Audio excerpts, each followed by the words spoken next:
Hear the whispers from within, balance to restore, ailings to relieve. Feel the nature keeping us, nature healing us, flowers, leaves, and roots within. Hear the mind calming you, soothing you, love and kindness inside out. Let the herbs from middle world heal. Welcome wellness, welcome wellness. It's revealed herbs, middle world herbs. Hello and welcome to the Middle World Herbs Natural Wellbeing Series, where we talk about restoring and maintaining your health in safe and natural ways while incorporating both the physical and emotional sides of healing. We go live twice a week on Tuesdays and Fridays at 4 p.m. Pacific Standard Time, and each week we talk about different aspects of health. Today's episode, we're focusing on inflammation management and antioxidants, which are substances that can help our cells fight off damage done by free radicals. Inflammation management is especially important because this week on February 4th is World Cancer Day, and chronic inflammation is one of the leading risk factors for cancer. So today, in the context of cancer awareness and education, we'll be talking with an expert about oxidative stress, free radicals, chronic inflammation, and cancer risk factors. My name is Deanne, and I'm your host today. I am here with our special guest, Dr. Slavko Komenetsky, totally said it wrong, but he'll say it correctly, Associate Professor of Pharmacogenomics from NC State University and member of the Plants for Human Health Institute. So Dr. Slavko, welcome. Make sure you say your last name for us again because I need to get it ingrained in my memory. And thanks for joining us on today's inflammation management episode of our Natural Wellbeing series. Would you mind briefly just introducing yourself and sharing more about your journey towards plants and human health? Hi, Diane. It's a real pleasure to be here, and thank you so much for the opportunity to share some fun facts about the botanicals and human health, and also to interact with the audience. Love it. You did great with my last name. I don't have to repeat it. It's Komenetsky. Okay, good. So I'm a scientist, right? And I probably have to do this because nobody will believe that scientist doesn't come with a nice hair. But originally, I was born in Eastern Europe, Ukraine. A country that you hear on the news many times nowadays. It's unfortunate, but don't ask me what I think about the Russian president, and we will be good. I won't ask. I come from a small village, like think Appalachia, up in the mountains, place with 5,000 people, small farmers, migrant workers, not much else to do. And because of that, the people in that region are closely connected to nature. Right, their access to medical system is limited, and they are used to rely on botanical medicines as the first line of defense against any kind of diseases. So when I was growing up, I was listening a lot about the magical plants and their uses and magical spirits of the forest and how all this together can influence your health. So the rest part of my story is probably less fairy tale, right? I went to one of the top universities in Ukraine. I got my bachelor's in biology and chemistry. Then I moved to Rutgers University in New Jersey, where I did my training in cell and molecular plant biology. And after that, I joined NC State, where I have a faculty position with NC State University Food Science and Nutrition Department. Awesome. Wow, what a cool story. That's super fascinating. Well, we're so glad to have you. And before we get started, I also want to introduce everyone who's watching to 4 amazing antioxidant-rich supplements from Middle World Herbs. We have Immune Support right here. This has quercetin and bromelain. And then we have the Berberine. This one is, actually, this one is the uric acid detox. This has tart, cherry, and pomegranate. And then over here, I have my Berberine HCl 40, and we have the Berberine HCl. This one has bitter melon and banana leaf added to it. So those are 4 of the supplements that we're going to talk about mostly today. I also have a free bottle of Immune Support with quercetin to give away to a winner of a trivia game. So stay tuned for that, and you could go home with your very own bottle of that.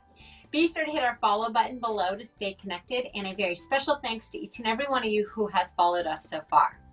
So let's start with the basics. Dr. Slavko, what are free radicals and where do they come from? Why are they so harmful? Well, Diane, think about it. We as humans, right, we have to survive and we need oxygen for that. So each of us, every single cell in our bodies, are basically living every minute by burning fuels, by using oxygen to burn the substrates. And free radicals are unstable molecules which are created when the chemical bonds are broken during the burning part. So in a regular fire, if you think of fire, right, all the free radicals, they get into the smoke and they fly away. Well, our bodies are not that much different from the fire. We create free radicals all single time. And it's the metabolic fire that burns within our bodies. We burn carbohydrates, we burn fats, we burn proteins, and this biochemical process is the one that generates free radicals every single second, everywhere in our bodies. Awesome. Cool. I'm just bringing my laptop closer so that I can see all the questions you guys are typing in comments. And if you guys are following at home or listening right now, if you have questions for Dr. Slavko, just enter them in the chat function and then I can ask them to him. So Anne said, this is a great, or Eva said, what a great topic for today. And then Anne agreed. So yay. Okay, perfect. Just catching up on the comments over there. So make sure everyone jumps in there too. So Dr. Slavko, our bodies use antioxidants to neutralize free radicals, but how do our bodies even do that? So the two most well-known natural antioxidants are glutathione and vitamin C, right? So glutathione is a molecule that your body makes from 3 different amino acids. It basically takes glycine, glutamate, and cysteine and puts them together to form glutathione. Think of it as a drop of glue, right? It basically travels through your body and it sticks to the free radicals and basically captures them in a way and prevents them from propagating. From the other hand, vitamin C neutralizes the radicals in a little different way. It donates free electrons that it has to the radical, and this way makes it neutral. Does it make sense? Yeah. Now your body cannot really synthesize vitamin C, right? Because throughout the evolution, we basically relied on plants to supply vitamin C for our bodies. So we lost the ability to synthesize our own vitamin C, and because of that, we have to obtain it from diet. Okay. No, that's really interesting. Thank you for breaking that down. So what happens when our bodies can't keep up with a toxic load? Would that ever be the case? Well, when we go through life, right, we continue to work with our biochemistry machine. We continue burning our substrate. And we constantly get rebuilt, right? So for example, if you touch yourself, you touch your hand, and you think about how solid your body is, it's actually not. Millions of cells within your body are in constant state of turnover. Basically, the new cells are being created and the old cells are dying away and getting disposed of. And this constant flux is creating the free radicals, which saturate your body with time, right? When you are young and your defenses are strong, your body can handle it pretty well. Now, what happens a little later as the system ages, it's quite difficult to control the generation of free radicals. And different tissues which regenerate in a different way don't have the time really to recover from the onset of radical damage. So, for example, if you think about your gastrointestinal system, the lining of your gut, it regenerates every 3 days. So every 3 days you have absolutely new layer of cells ready to defend you from the environment of your gut, correct? Now your bones, which are very slowly regenerating organs, they may take up to 10 years to actually go through the cycle where the new cells will be created and the old cells will be replaced. And all this time while you are doing it, while you are restoring your tissues, you are generating free radicals. And with every free radical, there is a chance that the genetic mutation will occur, some kind of damage, either to biochemistry of the body or to the genetics of the body, it will happen. Over million and million times of events, these things tend to accumulate, right? And this is how damage and the toxic basically effects accumulate in your body. Now you can obviously make it worse if you are a smoker, if you are a firefighter, which means you inhale the smoke all the time. you take a lot of free radicals with every puff and put it inside of your body.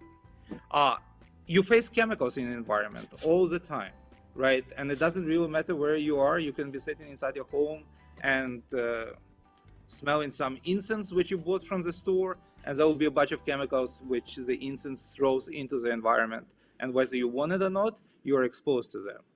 And obviously the most obvious way to get toxic is getting old, right? Nobody likes doing it, but the fact is that we do get older and our machinery is not working as good as it used to be.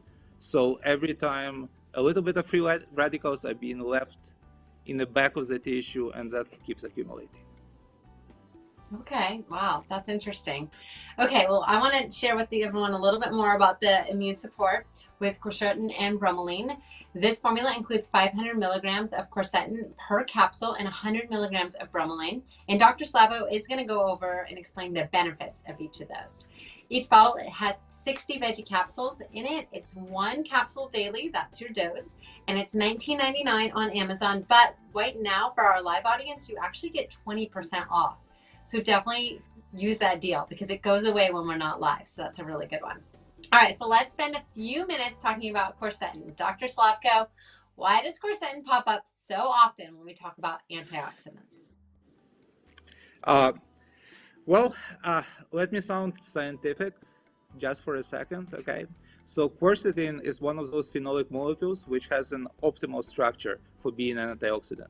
It has a benzyl ring, right? So like think about the hexagon where all the electrons are connected one to another in a ring structure, and 2 hydroxy groups which are sticking out of it next to each other, right? So this chemical structure, you don't need to understand anything more than this, is perfect for donating electrons. And that's why, you know, every time we talk about antioxidants, often enough, we hear about quercetin. But more importantly, even more importantly, right, quercetin molecule, it's a phenolic structure which serves as a parent molecule for smaller phenolic metabolites. So whenever we ingest quercetin, it goes into our gastrointestinal system, and the microbiome, the bacteria which live inside of you, they feast on quercetin and they break it down and cut it into small pieces. And those small phenolic metabolites are actually the ones that are being absorbed into your body. Because they are small, they can travel all over your body, basically get inside the cells, they can get inside the mitochondria, and that's where the good things happen. Okay. Are there any natural sources of it? Could we get enough through our diet? Well, quercetin comes from plants, right? So as long as your diet is rich in plant-based products, you are getting some amounts of quercetin. But think about it for a second. Obviously, we are not eating as many plants as our parents and grandparents used to do. So even though we do get some quercetin from our diet, it's not what our bodies are used to, right? Because our bodies are biochemistry machines which evolved for a very long time. They're used to certain types of diets, they're used to certain types of regimens, and now, with the modern lifestyle being so much different, we don't have the time to catch up. You know, maybe in another couple of thousand years it will change, but for now, we still require those compounds as our ancestors used to get them into the body. So yes, you can get quercetin from the food.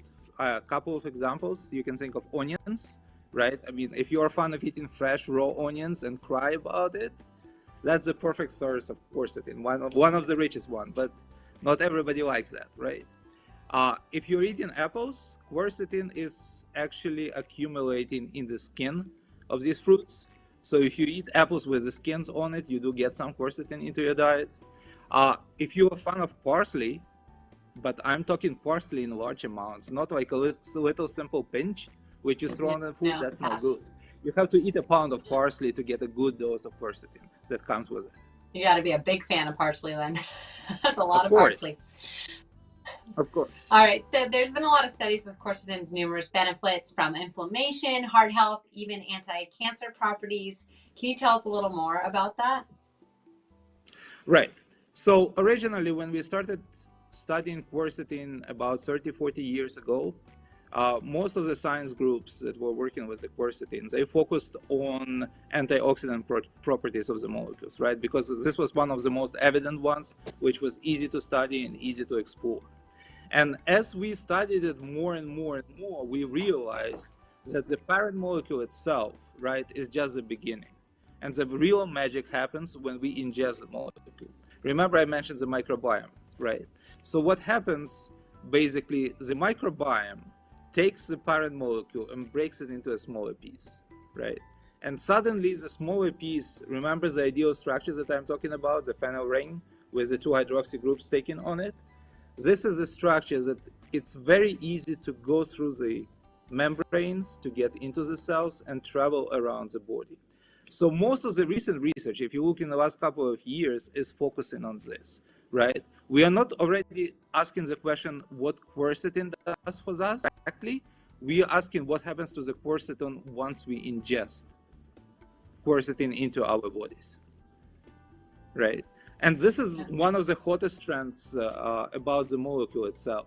We know now that we break the molecule into small different pieces. They travel around the body. They can saturate all different compartments within your body. And these are the most active metabolites, which shows responses, which shows the anti-inflammatory properties, which tag back to the main compound, right? So you still have to eat quercetin in order to gain those benefits. Okay, yeah, we're having a conversation over on the chat too about raw onions. Eva likes them, and a few other people. Anne says she likes the raw onions too. I like them in salads, but grilled onions are good. If you grill an onion, are you losing the benefits? Is it just the raw? The quercetin is heat stable, so you actually preserve a lot of quercetin when you grill an onion. But also think about the diversity of the onions when you go to the store, right? You can have the bitter onions, which are like extremely spicy and they really make you cry. And then you can have the sweet Spanish ones, which are mild and nice. Mm-hmm. Well, unfortunately, the quercetin goes with the bitterness. So the more bitter and the more sharp the onion is, the more beneficial it is for your health. So a white onion would be more quercetin than a red onion, basically. Yeah, that's correct. Is that right? Or yellow onion. Okay, good to know. Yes, see, I didn't know that stuff. Yellow will be the best. Okay, awesome. Thank you. Okay, well, let's talk about bromelain. And where does that come from, and why is that often added with quercetin supplements? Okay, so quercetin is a simple structure, right? Bromelain is a little different. Here we have a mixture of enzymes which are found in pineapple, right? And these are the digestive enzymes. Basically, it's a mixture of different proteases which have the capacity to travel through the tissues and digest proteins. Okay, for a very, very long time, pineapple, it comes from South America, so it was used by local cultures to treat indigestion. They are digestive enzymes, right? So they help you to digest food, and also to reduce inflammation. I believe that bromelain itself did not appear in Europe until like late 1800s, so it's relatively new discovery for us. I mean, the ethnic people in those regions knew it for a very, very long time, but we discovered it only, 150, 200 years ago, maybe. And the beauty of bromelain is, right, that it makes the connective tissues more loose. Because basically by getting into the tissues and digesting the protein a little bit, right, it allows tissues to become a little bit less rigid, which means that the blood flow will increase to those areas, right? So you can bring more oxygen, you can bring more metabolites, and you can bring more biochemical compounds and help to promote healthier metabolism in those areas. And also there are several studies which show mixed results, right? There are a couple of scientific groups which still argue that bromelain is not as effective as everybody believes it. It's difficult to say, you know, science is science and you have different groups and different opinion. It's perfectly fine. We currently believe that bromelain may reduce swelling and bruising and also the healing time of the wounds, right? So whenever you have the damaged tissue, the really difficult part is actually to get inside the damaged tissue and rebuild it. And what bromelain does, it makes the tissue more accessible to all other kind of treatments. It is often used to reduce inflammation in tendrils, in sprains and strains. So anything which is connected to your musculoskeletal system is probably one of the best anti-inflammatory properties of bromelain. In Europe, also they use it for dental, nasal, and foot surgeries. So whenever you have complication of that sort, bromelain seems to help with alleviating those problems and reducing inflammation. And because of that, if you talk to Germans, they'll tell you that it's great for sinusitis because it relieves the pressure in their sinuses. Oh, that's cool. I mean, after you talk about that, how do you not want to get this bottle? Like, it's like you want to start taking it immediately. But I actually want to give one away. So let's do a game of trivia, and maybe you can win a bottle. And if you already bought one, that's cool. You can get your second bottle. So this is all you have to do is answer the question. The first person to type in the correct answer in the chat will win. So here is today's question, and you have 3 choices. So it's, what percentage of cancer diagnoses in the US are the result of preventable causes? What percentage of cancer diagnoses in the US are the result of preventable causes? Is it A, 5%, B, 20%, or C, 40%? Go ahead and take a guess. So A, 5%, B, 20%, C, 40%. Put your answer into the chat, and if somebody gets it correct, we will ship them a free bottle. So we'll give you guys a couple seconds to think about it. What percent of cancer is preventable from preventable causes? Give me a couple seconds. I'll take a sip of water. And if no one gets it, that's okay. We can always come back to it later. I'll give you a couple more seconds. There's like a little delay with our live. So we'll go with a little more. All right, Eva says she would think it was 100%. Well, that's not even an option. So, you know, that one's incorrect. So 520 or 40. 520 or 40. Anyone? Okay. Well, we will go ahead and give you guys the answer. And it's okay because we give away a supplement every show. So if you didn't win this show, you can have a chance to win another time. All right. Well, the answer is, and in a way it's good news. The answer is C, 40%. So C, 40%. So Dr. Slavko, 40% of cancer diagnoses can be prevented, which, I mean, I think that's really good. So what can we do to avoid the risk of cancer? Well, Diane, I have 3 very easy options for you. You have to marry a rich person, you have to move to a remote island, and you have to grow your own food. Okay, unfortunately, most of people, you know, we are not that successful at making the decision with marriages, and, you know, nobody wants to go to a remote island because it's not fun after 2 weeks, and growing your own food is hard, right? Mm-hmm. So from your data, you see that 40% of cancer is environment. It's what's happening around us, and 60% of cancer is what's happening inside of us. So it's our genetics. So if you're one of those lucky people who has parents with no high cancer risk genes in their genome, you might be pretty safe for the most part of your life. If you are not, you're always at high risk.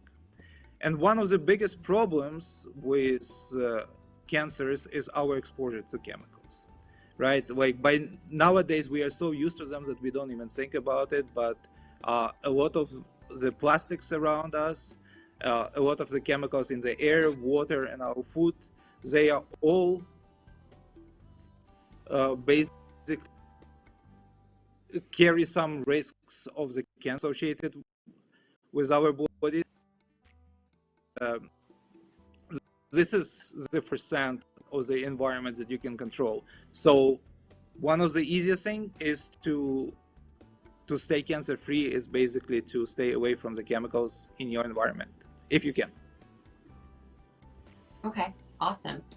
Well, thank you guys also for everyone that just joined us and is following. That is great. If you guys haven't followed us yet, go ahead and hit the follow button, because then you can know when we're live. And it's just great because we're helping build a community of like-minded people that want to know more about health and wellness. And if you're loving the show, feel free to ask your questions in the chat too, and then I can reference them and ask Dr. Slavko. And Dr. Slavko is with us today. He's an associate professor of pharmacogenomics. There we go. Thumbs up. Did I say Yep, that right? it's good. In NC State University, and a member of Plants for Human Health Institute. You have such a long title, but probably very well deserved. Also, if you find our series helpful, you can also follow at Middle World Herbs on Facebook, Instagram, Twitter, YouTube, and TikTok. There's a lot of information there about medicinal plants, emotional healing, and natural wellness. And I want to take a little moment to tell you guys, if you've noticed on these supplements, there's this little charm. You might be wondering what that is. That is called the Middle World Whisper, and it's a handmade charm with a positive affirmation or inspiration. Every single time you buy a Middle World supplement, you're going to get a different whisper. So this one here says, detox your body, your mind, and your contact list. And they're just really cool messages. I think the backstory on them is really neat too. So the backstory comes from the founder who was traveling, and she ended up at the archaeological site of the ancient Asclepian temple in Bergama, Turkey. And this was built in honor of Asclepios, who was a physician in 8th century BC. And at the time, this temple was one of the world's most advanced hospitals and the first psychiatric hospital. And it's also known that they were doing some really intriguing practices there. One of them was this dark tunnel that patients would walk through, and there were these tiny cracks of like light, and above in those cracks would be the healers and the doctors who would whisper mantras and positive affirmations to the patients as they slowly walked the temple. So to honor this ancient wisdom of like combining emotional and physical work together, the idea for the Middle World Whisper was born. And that's how the small tokens with these little affirmations began getting attached to each bottle.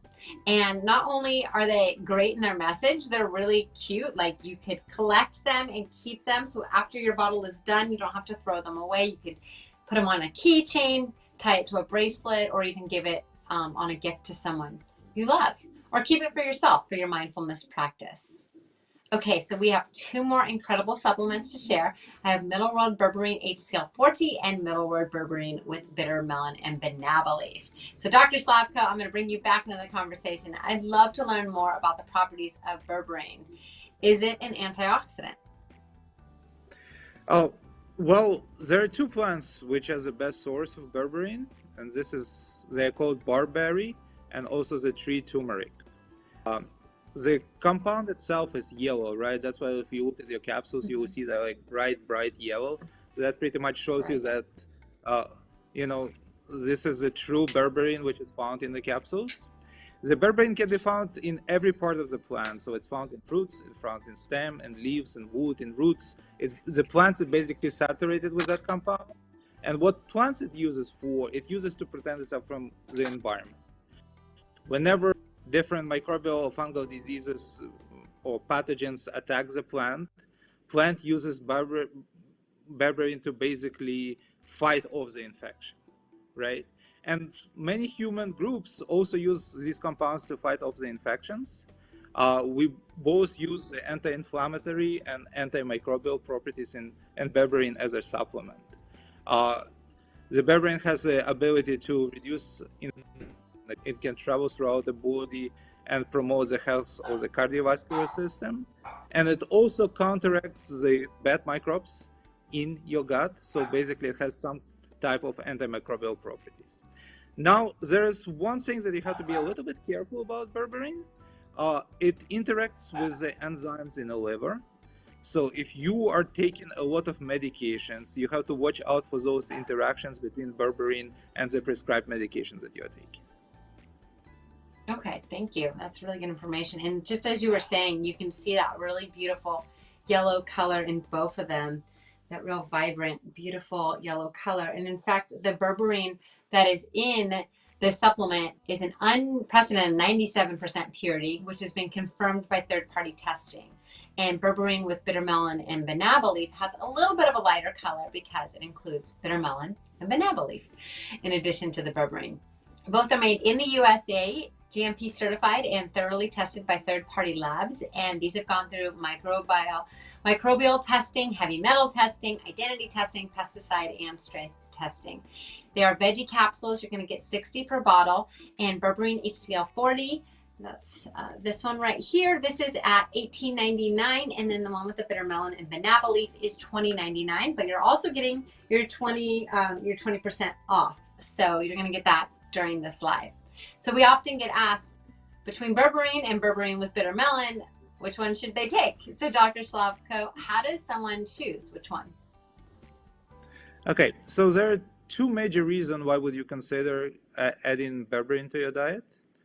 One is inflammation and microbial infections, and second one is chronic metabolic diseases, for example, diabetes, right?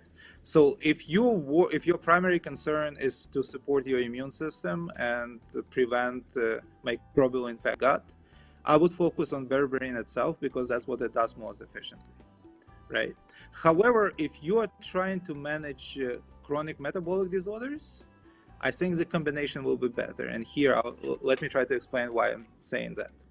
Both berberine and the bitter melon, they are bitter principles, right? They taste bitter.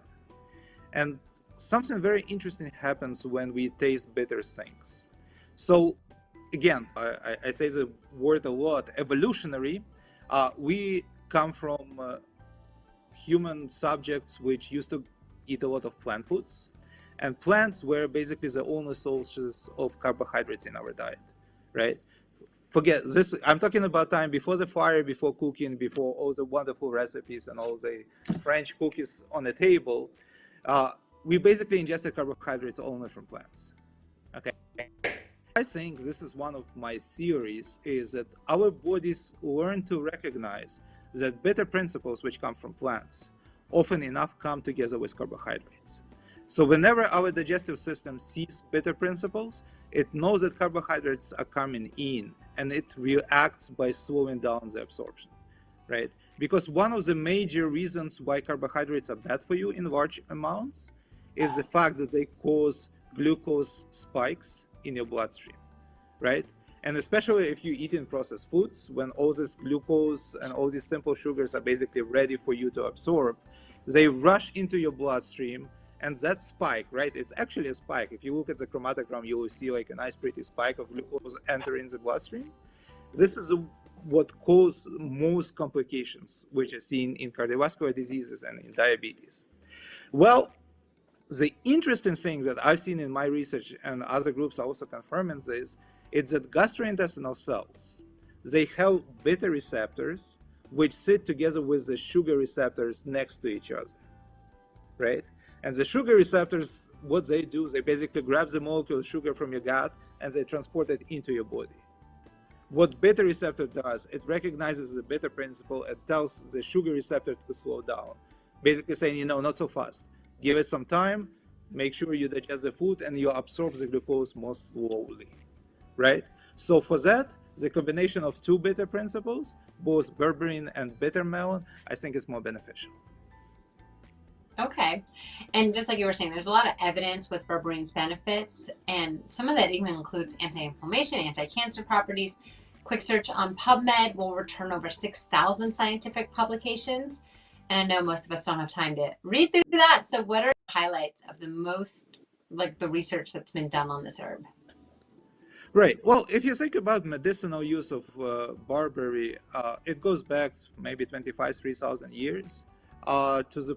It's been used in Indian culture to treat diarrhea, to reduce fever, improve appetite, relieve upset stomach, or promote vigor of the body, and in that sense promote the human well-being.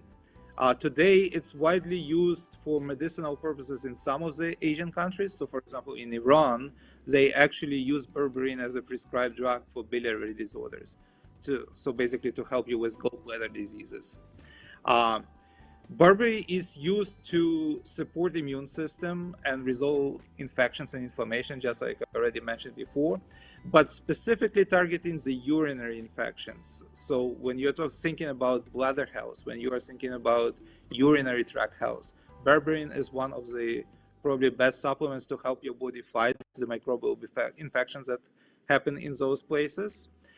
As well as candida infections, right? So berberine shows some effectiveness against reducing the yeast growth and promoting urinary health through that way. Barberry extract also can improve the symptoms of certain skin conditions. So, for example, psoriasis and acne, which are related to microbial infections of the skin. They are also improved if you supplement berberine into your diet. Okay, really interesting. All right, awesome. And Eva had said that it's used in Ayurvedic and Chinese medicine for ages as well. Okay, another amazing thing about Middle World Herbs that I want to share with you guys is that every time you buy a supplement, not only are you getting 20% off during this live, but a tree is being planted. So we have partnered with One Tree Planted to join them on the global reforestation mission. So by buying the supplements, you're not only helping your own body, but helping the earth that we all live in. So every supplement, one supplement is one tree planted. And lastly, we have one more incredible supplement to share. This is our uric acid detox with tart cherry and pomegranate. This one has a formula that includes other herbs as well, like celery seed extract, green coffee extract, milk thistle, cranberry, yucca extract, devil's claw, and turmeric. And I will show you guys the capsule on this one as well. It has this really pretty kind of reddish color in it, and that is from the cherries and the pomegranate in there. So that's got a beautiful reddish color to it. All right, so this one is just a wonderful herb. You're getting 60 capsules, and the suggested dosage is 2 capsules a day. It's available for $15.99 on Amazon, and since you're watching, yes, you're going to get 20% off just with your purchase during this live. Dr. Slavko, which of these plants have the anti-inflammation properties? I know you mentioned turmeric before, so tell us a little bit more about the ones that do. All right. Well, I mean, most of the plants that you mentioned, they do have some type of anti-inflammatory activity. So let me try to focus on a few of them to tell you a little bit story about each of them, right? If we think about tart cherries, right, there are 2 major bioactive principles which can be found in them. So one is anthocyanins, right? And these are the same type of the compounds that you also find in pomegranate. These are phenolic compounds which have anti-inflammatory properties. When we ingest anthocyanins, and they are actually responsible for the color of the pill, the pretty pink pill that you showed it, that's anthocyanins that you see. When you ingest anthocyanins, they travel through our body and they interact with the cells which lines the vessels, our blood vessels, and they help them relax. So basically, you lower your blood pressure a little bit, and you also exert anti-inflammatory effects within those tissues. The other interesting plant that you have on that list is the devil's claw, and probably most people either never heard of it or don't even know what it is. And because of that, maybe I'll spend a little bit more time talking about it because it's quite an interesting plant. So the plant itself is native to South Africa, right? And it was used by Bushman people in the Kalahari Desert for quite some time to improve their health outcomes and specifically to treat pain, deal with liver and kidney problems, to address fever, and interestingly enough, malaria, right? Because malaria also comes with fever and inflammation, which basically your body cycles through. So you get the onset of the disease and you get the remissions and the onset again, right? And these inflammatory cycles, apparently, devil's claw is good to help the body manage those cycles. The reason why it's called devil claw is because the plant itself is very small.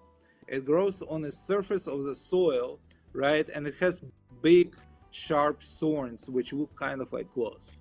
So if you're going through the desert and you look down, you actually think about those little claws sticking out from the sand. I mean, that's the devil claw in itself.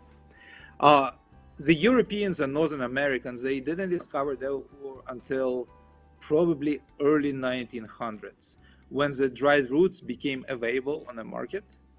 And for the most part, people used the devil claw to restore appetite, relieve heartburn, and also to reduce pain and inflammation. But today, the is basically enjoying revival, so to speak. So a lot of Europeans, especially in Germany and France, they use devil claw to fight inflammation, to relieve or even reverse sometimes arthritic pain. So pain which is associated with the joint and with one inflammatory diseases, right? One chronic inflammatory disease that just don't go away. Several studies shown that Devil if taken for about 8 to 12 weeks, can reduce signs of pain and inflammation and improve physical functioning of people with osteoarthritis, right? So for that reason, this herb is particularly popular in Europe among people who look for natural way to manage osteoarthritis and, improve well-being, so to speak. Awesome. Well, that's great. So what about the connection between the uric acid and inflammation management? Is there a connection there? Right.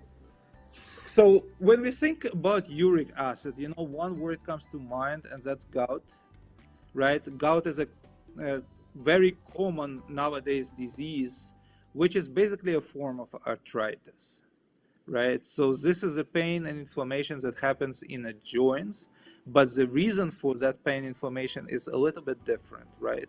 While the classical arthritis is often an autoimmune disease where you develop the inflammatory responses to your own tissues and you sustain low-grade inflammation which damages your joints, gout is a little bit different because this is the disturbance of biochemical metabolism in your bodies. What happens basically as you metabolize nucleotides, right? Uric acid is one of the product of that metabolism. And for some reason, and we still don't understand exactly what that reason is, some people cannot manage proper metabolism with uric acid. It's either they produce too much of it, or their kidneys are not sufficient to remove it efficiently. What happens in that case is basically that uric acid accumulates in your body to more dangerous levels, and your body doesn't know what to do with it, tries to stuff it somewhere into the corner. And apparently joints is a beautiful corner to do it. So your body decides to pack all the extra uric acid that you have into your joint tissues, right? And this is what causes the irritation in the joint to begin with. And then long term, it leads to damage in the joint and leads to osteoarthritis. Basically, gout is accumulation of the crystals of uric acid in the joint tissues of the body. Wow. Okay. Thank you. That's so interesting. And our time is almost up, but if you are just jumping on, I would love to give you a little mini recap of what you may have missed with the products we showed today. Our theme is inflammation management, and we've been highlighting the benefits of immune support with Quercetin. This is an antioxidant powerhouse. And then we had the Berberine HCl40. This one is helping fight free radicals, and it's also great for blood sugar support and helping boost our metabolism. And then we have the Berberine with bitter melon, a really good supplement if you're dealing with toxic overload, especially after too many fried or sweet foods. And then we just are covering right now the uric acid detox, and that's for those who seek relief from joint inflammation, maybe gout, and you don't like the idea of having excess uric acid crystallizing into your joints, because that does not sound fun. Dr. Slavko, as we get ready to wrap up, if you could leave everyone with knowing 3 top most important things about inflammation management, what would they be? All right. So when you think about inflammation, right, I want you to think about inflammation as a friend and a foe at the same time, right? Inflammation is your friend because your body is a rigid structure. So whenever it's damaged, it needs to be fixed somehow, right? And we cannot have access to the tissue without the inflammation. If you think about the classical inflammation, there are 3 symptoms that comes with it, right? There is heat, so the damaged area basically becomes warm. There is color, the damaged area becomes pinkish to reddish, right? And so because of all the extra blood that comes to the area. And this is the time when your body makes the tissue more porous, right? So the tissue swells, there is extra blood coming in, and it can filtrate all the unnecessary compounds out. If you have a microbial infection in that area, it gives a chance for your immune cells to travel into the tissue and fight off that infection. So inflammation itself is extremely necessary. If there was no inflammation, you would die from the first wound. However, when it does its job, when inflammation takes course and your body has time to heal itself, it needs to be properly resolved. And what I mean by that is that the inflammatory process has to stop. And your body has to return to the normal state as it was before your tissue was inflamed. Often enough, it doesn't happen correctly. And this is when the inflammation becomes your enemy, right? So there are two types of inflammation: the acute inflammation that happens in a wound, and then there is a chronic inflammation that happens all over your body, and it happens at much lower levels.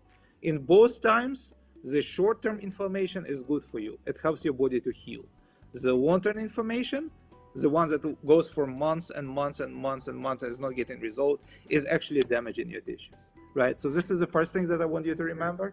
The second thing that I want you kind of to have it in your mind, that dietary supplementation with foods and supplements which are extracted from foods are often helpful. It doesn't mean that they will work for everyone, because everyone has their own dietary regimes, their own lifestyles, their own genetics, but they will be beneficial to many of us who don't get enough plant materials in our diets, right? So if you ever think that your chronic disorders need some type of support, it's a wise thing to try. You might not hit your luck on the very first supplement, and you will need to go through a couple of them to see what works for your body. But there is a big chance that some of the dietary ingredients will be able to help your body to fight off the disease, right? And by no means I'm talking about the treatment. Unfortunately, chronic diseases cannot be really treated. And not only by dietary interventions, they cannot be treated by pharmaceutical drugs as well. Most of the drugs that we have on the market today, they basically mitigate the disease. They improve our well-being and help us manage the symptoms of the disease, but they don't really treat the disease.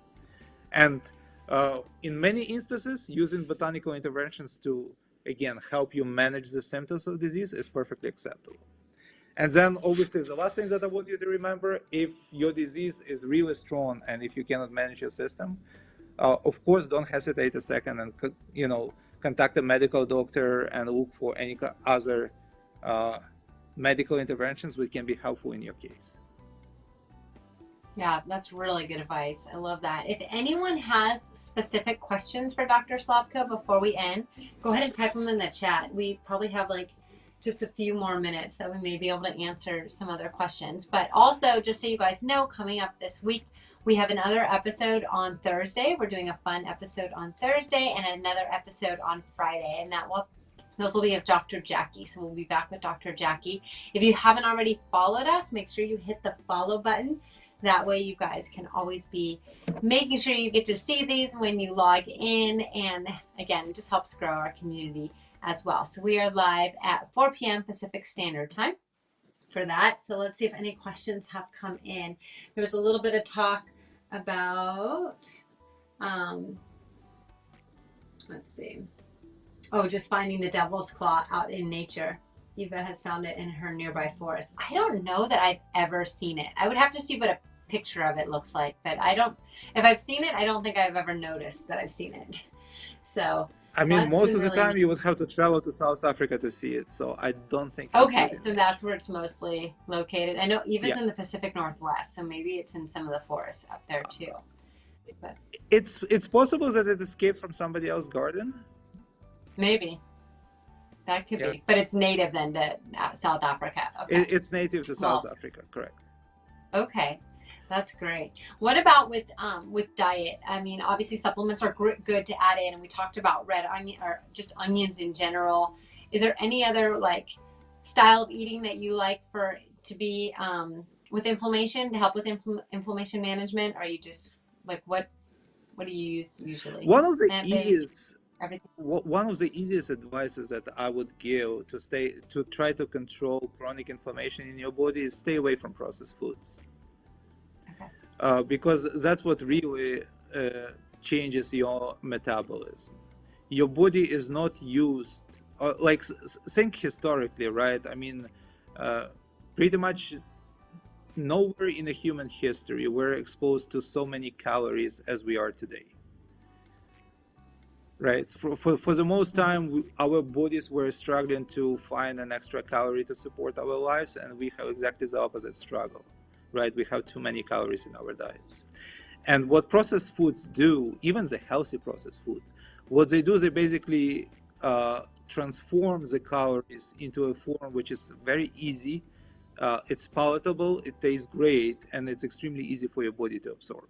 Which means even eating the same size, the same portion during the meal will introduce more calories into your bodies.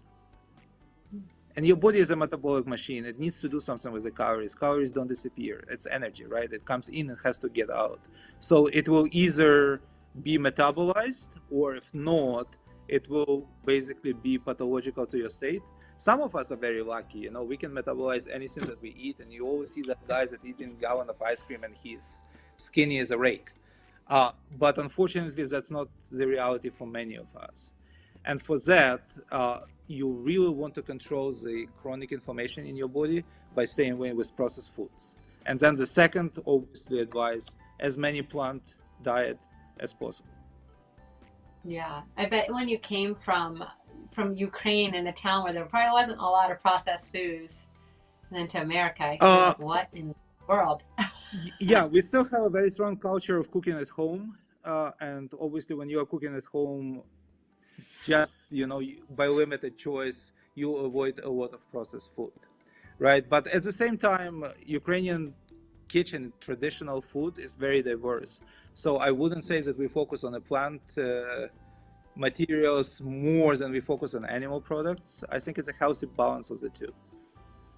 Nice. Let me see if there's anything.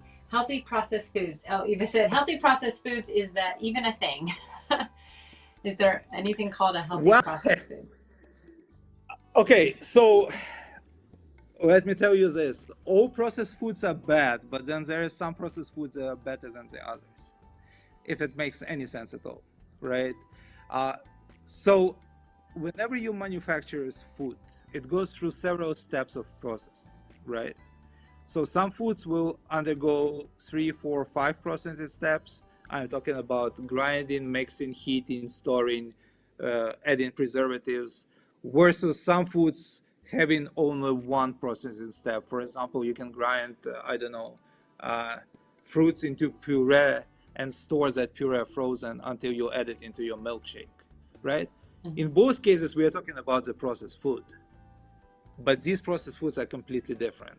So as close as you can get to the original source of fruits and vegetables, it is better for you. Yes. Oh, that makes total sense. Eva also said she's curious why the body doesn't just know when to stop the inflammation. Why does it keep going on and on? Well, that's a very good question. So often enough, what drives the levels of inflammation in our bodies is defined by what we put into our bodies, right? So for example, our bodies know how to handle whole plants and whole foods and animals because we used to eat them for millions of years. However, when you add a large amount of sugar to your coffee, and that sugar comes in a very soluble and easy accessible form, your body doesn't know what to do with it. So what it does, it takes it into the bloodstream and then it tries to figure out what to do with it, right? I'm just giving you one example. There could be many, but basically that spike, the unnatural spike in glucose that you will never see if you're eating plant tissues, right, is giving the signals to your body, and the body has to respond somehow. And remember, I told you, inflammation is not only the enemy, it's a friend. Your body responds with inflammation trying to fix issues. Unfortunately, it cannot fix it because it doesn't know what to do when such a large amount of glucose comes in. And then the inflammation becomes sustained. Instead of resolving it, so basically going down to zero and then starting again with a new round of inflammation whenever it's necessary, we have a low-grade inflammation that keeps persisting in our bodies. And our body doesn't know what to do with it. And unfortunately, there are no drugs that can fix it. So that's why you have to be really careful with your lifestyle, and you have to be really careful with your diet. Yeah, no, it's so interesting. I just want to thank you so much for coming on and speaking on this topic. I know I learned a lot about inflammation, and hopefully everyone at home learned something or a lot as well. So definitely want to thank you for being on. And if there's any goodbye you want to say, you can certainly do that. Well, thank you, Dan. It's been a pleasure. I really feel honored and special to be a part of your show and be able to interact with the audience. I mean, it's a great experience. Well, thank you. Thank you so much. Yeah, you're getting, yes, thank you, Dr. Slavko, from our audience as well. So thank you again, and we will see you guys all again on Thursday and Friday. And if you missed any of this, you can always watch the replay as well. Have a healthy and restful, wonderful rest of your evening. Goodbye, everyone. Thank you, Dan. Bye. Hear the whispers from within, balance to restore, ailings to relieve. Feel the nature keeping us, nature healing us, flowers, leaves, and roots within. Hear the mind calming you, soothing you, love and kindness inside out. Let the herbs from middle world heal. Welcome wellness, welcome wellness. It's revealed herbs, middle world herbs.